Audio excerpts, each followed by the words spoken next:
Hello बच्चों, let's read the question. A train starting from rest move with uniform acceleration of 0.2 metre per second square for 5 minutes.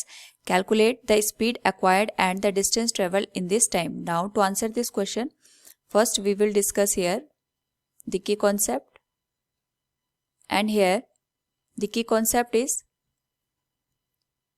equation of motion. और हम यहाँ पे equation of motion use करते हैं to relate the different variables used in the motion like velocity, acceleration, time, displacement. तो हमारे पास यहाँ पे तीन इक्वेशन बेसिकली हम यूज करते हैं. v equals you plus A T, s equals U T plus half A T square, and third one is v square equals you square plus 2as. इसी के बेसिस पे हम इस क्वेश्चन को यहाँ पे सॉल्व करेंगे. तो हमारे पास कोई ट्रेन है, वो रेस्ट से स्टार्ट करती है, यानी अगर हम इसकी इनिशियल वेलोसिटी की बात करेंगे तो initial velocity that is u will be 0.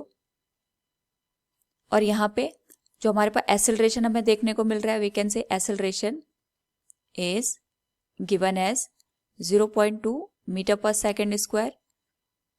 और यहाँ पे जो टाइम ले रहा है इट इज 5 minutes. तो इसके करस्पॉन्डिंग अगर हम इसको सेकेंड में कन्वर्ट करें it will become 5 into 60 that is 300 second के.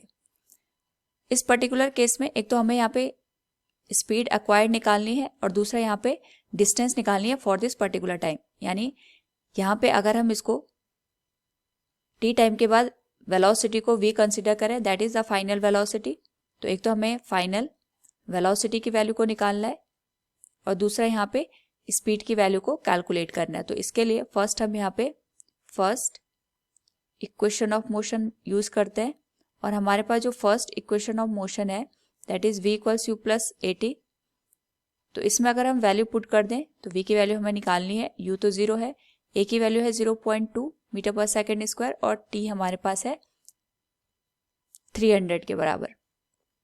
तो यहाँ से वी कैन से जो v की वैल्यू आएगी it will be 60 metre per second. यानी t इक्वल्स 5 मिनट के बाद जो वेलोसिटी होगी it will be 60 metre per second. Now हमें इसी पर्टिकुलर टाइम में जो डिस्प्लेसमेंट है उसको भी फाइंड आउट करना है. So we will use here second equation of motion. और हमारे पास जो सेकेंड इक्वेशन ऑफ मोशन है that will be s equals U T plus half A T square हम यूज करेंगे. u की वैल्यू तो यहाँ पे 0 हो जाएगी, उसके करस्पॉन्डिंग u इंटू टी पूरा 0 बनेगा, प्लस हाफ एक्सेलरेशन है 0.2 और जो टाइम हमारे पास है 300, इसका हम स्क्वायर करेंगे तो जो s की वैल्यू निकल के आएगी इट विल बी 0.1 इंटू 300 का अगर हम यहाँ पे स्क्वायर कर दें इट विल बी 9 विद 40. और यहाँ पे s की जो वैल्यू आएगी इट विल बी 9000 मीटर.